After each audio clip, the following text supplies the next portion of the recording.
The Buddha's previous teachers. Let me explain to you all the history of our Buddha's previous teachers.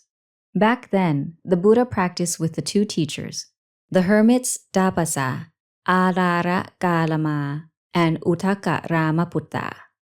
Both of these hermits had cultivated ample perfections of character, parami, in their previous lifetimes. They possessed perfections of character primed for the fully enlightened arahant stage of virtue. If they had practiced in the correct way, they certainly would have attained full enlightenment in that lifetime. In that era, the Buddhist religion had not yet arisen in the world. The two hermits were truly determined in their practice. That is why they meditated until their minds, citta, attained fine material absorptions, rupachana, and immaterial absorptions, arupachana. And that is where they got stuck. They could not continue on to the path and fruit of enlightenment, Magga Phala Nibbana, in any way. During that time, our Buddha also practiced with them. The Buddha practiced meditation and attained fine material absorptions and immaterial absorptions as well. But our Buddha realized that meditating to calm the mind in that manner was not the way to the path and fruit of enlightenment at all. Consequently, the Buddha left the two hermits and went on his way in search of a way to practice on his own. Allow me to just explain this in brief. If more details are desired, go and read the manuals or ask a teacher. My intention is for you all to know that the two hermits had sufficient perfections of character. Why then did they not become arahants? Let us observe the Buddha's thoughts. After the Buddha became fully enlightened, he thought about his two teachers. Upon surveying with his omniscient insight, the Buddha came to know that the two teachers had passed away 7 days before the Buddha had become enlightened. The Buddha exclaimed, "If those two teachers had gotten to listen to the Dhamma from me, they surely would have attained enlightenment as arahants in this lifetime." These were the Buddha's thoughts. Have you all read the manuals? If you have not, then go and read them, because they might serve as an example for what you decide to do with yourself.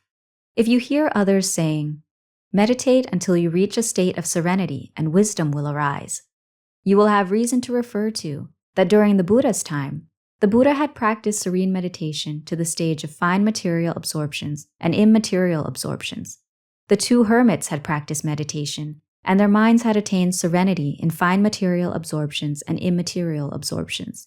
So then, why didn't wisdom arise?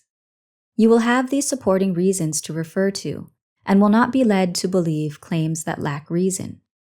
You will not be as credulous as before.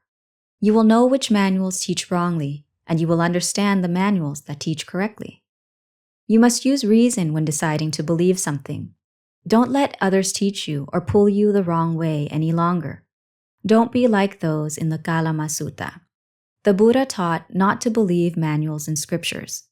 These were the Buddha's teachings. In this era, people have written many manuals. Each manual purports to be the Buddha's teachings, but contains thoughts and views that are wrong and lack reason. This can foster wrong understanding in people with scant wisdom. Observe the words of the Buddha. If those two teachers had gotten to listen to the Dhamma from me, the two teachers surely would have become arahants in this lifetime. This indicates that the two teachers possessed replete perfections of character sufficient to attain full enlightenment in this lifetime. However, the two teachers had practiced in the wrong way. They were mesmerized by tranquil meditation and were pleased with absorptions, jhana, until they lost themselves in them. Most of you are practicing like those two hermits, aren't you? If you continue to practice like this, even if you have perfections of character primed for attaining enlightenment and becoming a noble one, Arya Pukkala, in this lifetime, the curtains will have closed on your path and fruit of enlightenment. However the two hermits were, that is how you will be. This is because when you similarly practice being mesmerized by serenity and mesmerized by absorptions, after death, you will similarly enter the Brahma realm. Thus, may you all study and understand the Buddha's teachings, and study your own character so that you know what type you are.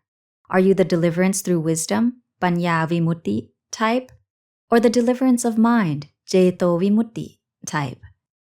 Once you recognize your personality type, when you meditate, You will know what constitutes the right amount of meditation for you.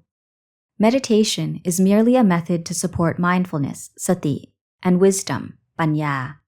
If there isn't any wisdom for meditation to support, then that is called a person who does not have wisdom.